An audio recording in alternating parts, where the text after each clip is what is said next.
নমস্কার বন্ধুরা, কেমন আছেন আপনারা সবাই? আশা করি সবাই খুব ভালো আছেন। আমি ভীষণ ভালো আছি আপনাদের ভালোবাসা পেয়ে। চলে আসলাম আবার একটা রান্নার ভিডিও নিয়ে। কেমন হলো রান্নাটা অবশ্যই বলবেন। একটু অন্যরকম রান্না, এটা একটা ভাজা মতন হবে। কালো জিরে আর শুকনো লঙ্কা ফোড়ন দিয়েছিলাম। আর যত সবজি আছে সব ধরনের সবজি দেওয়া যেতে পারে।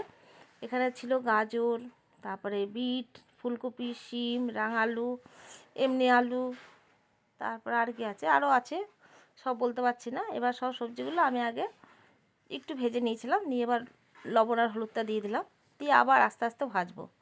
আর এখানে একটু কাজু আর একটু কাঁচা লঙ্কা, এটা পেস্ট করে নিতে হবে। এটা আমি সবার শেষে দেবো।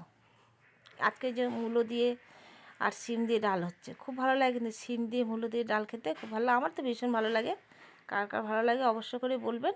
আর মূলোগুলো বেশ একটু মোটা মোটা করে রেখেছি, তাহলে কিন্তু খুব ভালো লাগবে খেতে। ছোটো ছোটো করে দিইনি, বেশ মোটা মোটা, অনেকে আবার দেয় ছোটো ছোটো করে। খাওয়াটা কিন্তু নিজের ব্যাপার, সবার খাওয়া সমান হয় না। একটু পরিমাণ মতন চিনি দিয়ে দিলাম, একটু চিনি দিলে ভালো লাগবে। আর যে কাজুটা আর কাঁচা লঙ্কাটা বেটে রেখেছিলাম, খানিকটা দিয়ে দিলাম, একটু মিষ্টি মিষ্টি লাগবে কিন্তু এই ভাজাটা খেতে।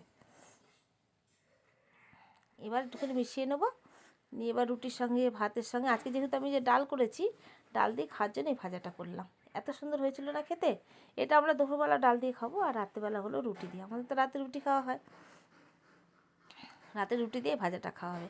কেমন হলো ভাজাটা অবশ্য করে আপনারা বলবেন। আর বাড়িতে কিন্তু আপনারা একবার এই ভাজাটা ভাজবেন, দেখবেন সত্যি কিন্তু খুব ভালো হয় কিন্তু বলছি। আর সব সবজি খাওয়া কিন্তু খুবই ভালো। ভালো থাকবেন, টাটা বন্ধুরা, রাখি।